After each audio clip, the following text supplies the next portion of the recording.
Welcome back, guys, to another episode. On this episode, we get the engine started. So we're moving along with a few things. We've put the coil packs on, and we also have the engine back in. As you can see, we're just starting to plug it in. We're going to try a test file. Here's the fuel line that I put in there. Just need to tie it back so it doesn't hit anything. There's also a really big lip here, so we're going to make sure that it doesn't touch that. Took off all the spark plugs coil leads, and we're going to put all new spark plugs in this. We're going to probably gap them and stick them in, but we took the exhaust off because it just makes it a lot easier, and we needed it off to put O2 sensors in it. They go on a real weird angle, don't they? Yeah, there we go, they fit. If you just had a 3-inch extension, just that big, it might just one click, one click. So we've got brand new O2 sensors that we're going to put in. They just twist into the exhaust.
Yeah, is it? It's very loud.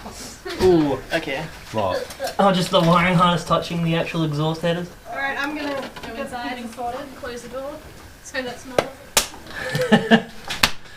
Fuck yeah, nailed it. Alright, so you probably saw it just start then, except there's a few little issues that we didn't actually show. Come over here to the key. I've currently reverted back to how it was. So we've got the key barrel here. Hang on, let's grab a light. Alright, so we've got the key barrel here. That extra one is just the accessories. It doesn't actually need to be plugged in. It was, I ripped it out accidentally. And here we've got the dash. As you can see, it's reading Ks and everything. So battery and everything's hooked up right now. We can do this one-handed. So if we turn the key once, so here's accessories. That's why nothing's on. So the next one's on. As you can see, the lights turn on, but as you could hear, I think you can hear it. Hopefully, the actual fuel pump does prime, but now, if I turn the key, nothing happens. Nothing at all. But, if I turn the key really quickly from accessories to start, sometimes it'll actually fire. As you saw, really quickly. If you turn it really quick, it will actually fire. But if you go slow, it doesn't. So we actually deactivated the VAT system on it for vehicle anti-theft.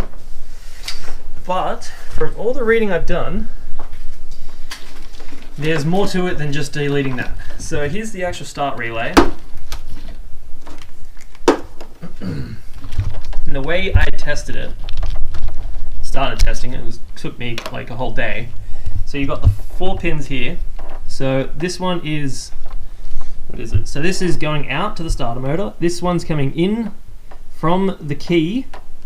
This one is the trigger going out. And this one is constant power. I'll show you under here. So it's actually a violet color, purpley. So the strip one is going to the starter. The one that isn't, is just solid, is from the key. This little grey one here is the trigger wire, and the red one back here just comes straight from battery power. I think, yeah, it's fused as well. So when I had the key on reds, all I did is I jump started the positive and the one going to the starter motor, and the engine would turn over. So as long as I was just putting direct power to the starter motor, it was perfectly fine. So I was like, alright, this trigger wire must be an issue with that. So he actually goes under the car to the transmission, because this is an auto. If it was a manual, you wouldn't have the transmission because it's an automatic, it's a neutral safety switch. So if you're in neutral, it will allow current to come up from the transmission, from that wire to the transmission, from the transmission up to this,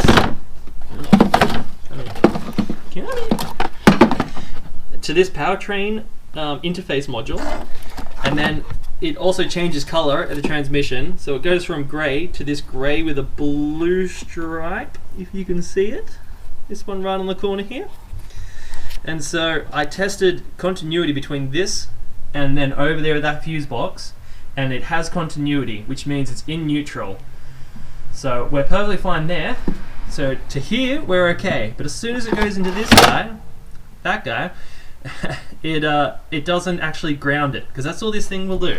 If it's happy with everything, it'll just ground that wire out and it will turn the starter motor on.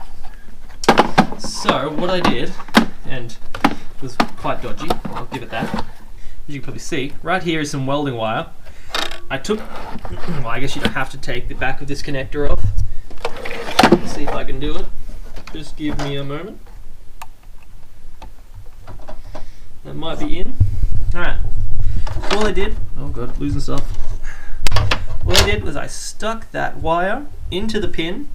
That is the grey one. And so now, so that pin is for anti-theft. So yes, I turned off VATs. I'll go to the other side. So I turned off the VATs, but the VATs that you turn off in the ECU does injector stuff. It doesn't actually do the starter motor. The starter motor is controlled by that powertrain module, and you can't actually turn that off with the VATs. There's ways you can get around it from what I've known. You can get resistors and stuff that are the same resistance as your key and put it in line with one of the wires. I don't know, because I didn't do it that way. Or you could just do what I'm going to do, which is cut that wire and bypass it completely. So now with that wire in there, if we go one, go to reds, and now before if we turned it, it wouldn't start. Now I look like a liar. The reason why it didn't turn on is because I completely forgot that up here you might want your relay plugged back in. Don't forget to plug your relay back in, otherwise it will never work. So let's go for another take at this to show you that this will actually work. So we're going to go to the run position, give it a minute, because normally we would turn the key and nothing would happen. But now, as you can see, she starts up perfectly fine. So my idea is to get rid of my dodgy welding wire. So I'm just going to splice into this grey connector here, the grey with a blue trace. I'm going to splice it into it and just ground it out. And that should be all I need to do. It'll only be active when I have the key to the start position, so it shouldn't be an issue if it's ground out constantly. But that's what I'm going to do. There's probably other ways around it, but that's how I'm going to fix it. So yeah, we didn't actually film much putting this together. I had two other people over helping me out, so it was actually just kind of telling people what to do. Couldn't really film at all. Not much happened. It was more just plugging in stuff. So yeah, we just had a few other issues. The battery we're using was dead. I charged it that whole day, but it still died. So this is a bigger one out of my my boat, and the boat has a solar charger on it, so it was perfectly fine. Yeah, we just plugged in a few things, ran some fuel lines, hooked up everything, and that was pretty much it. It was actually pretty easy. Inside here, all we did is we hooked up the dash, and we also took all the pins out of the patrol barrel, because the patrol wiring is really skinny, a lot smaller than this. This is really thick, so what we're going to do is just splice the patrol's wiring into that. Under here we have our brand new fresh looking sump, all nice. Put the exhaust on, just back to the collector for both of them. There's an O2 sensor here, and the issue with him is the wiring isn't long enough. So if we come over here, we've also got the range switch up there for the transmission plugged in. That connector right up there is the O2 sensor, and that's the O2 sensor right there. So he's fine. Normally on a Commodore, the other O2 sensor is on this side of the transmission, and so if I can stick this light to something up here, somewhere up here, we're way up there, that shadow is the connector for the O2 sensor. As you can probably tell, he's all the way up there, and the O2 sensor is all the way up the front here. So we need to get an extension harness for him. It actually has to be pretty decently long. It also has to somehow miss all the exhaust under here. Starter motor is plugged in. This all needs to be redone. This wiring is actually hard pressed against the engine mount right now, and it's just going to wear and just get just going to basically damage it. So I'm going to take all this heat proofing off and stuff and reroute it nicely under, or yeah, I'm going to do under. I don't want to go over. And alternator is plugged in, but we weren't running a belt or anything. We just didn't want it to give us any issues. As you can see, the starter motor here, real small gap between that and the exhaust with the solenoid on the side. So we're going to probably put some heat shielding in there. You probably saw the lines that I bent. So this one here is the feed. Return. This is the charcoal canister return, and these two up here are the brake lines. As you can see, they completely miss everything on the exhaust, which is real nice. It gets a little close, but I can fit my hand through there, so we might put a heat shielding up there, just so it doesn't heat up the fuel as it's going up. We also got the Marks Adapters transfer case put in, which has the speed sensor on the side of it, and that just goes into the factory patrol stuff. As you can see at the back here, there's the output shaft in there with the speed sensor. So you just bolt the transmission up to this, you put the shifter up there to those two bolts, and it goes up through the factory hole. We also need to do something about the shifter for the Commodore. I'm not exactly sure how it's going to go, because the shifter is going to come through that hole. It's going to shoot all the way out the front there. You won't be able to see it. There's a bolt up there that it has to go onto, and that's what it needs to spin to actually change gears. So hopefully we can figure that out, and hopefully it's not too bad. So this is the rest of the Marks Adapters kit that I have. This bit goes in the back of that hole I was just showing you, on the back of the transmission. Their adapter plate. It extends it out so it can fit into the transfer case, because currently it doesn't stick out far enough. This part right here is where that speed sensor sticks out, and this is the wheel for the speed sensor, which it's kind of annoying that they don't do this, but I guess you have to press it on yourself. So as you can see, it doesn't actually fit on, so you actually got to press it on. I do have a press here, so if it isn't just easily slide on with a hammer, or like it's probably pressed on there so it can't come off. So you're gonna have to press that guy on. Then it also comes with a new plate for the transfer case shifter. As you can see, I pressed it on. All I did was sit it on these two plates and then press down on the actual shaft and go into it.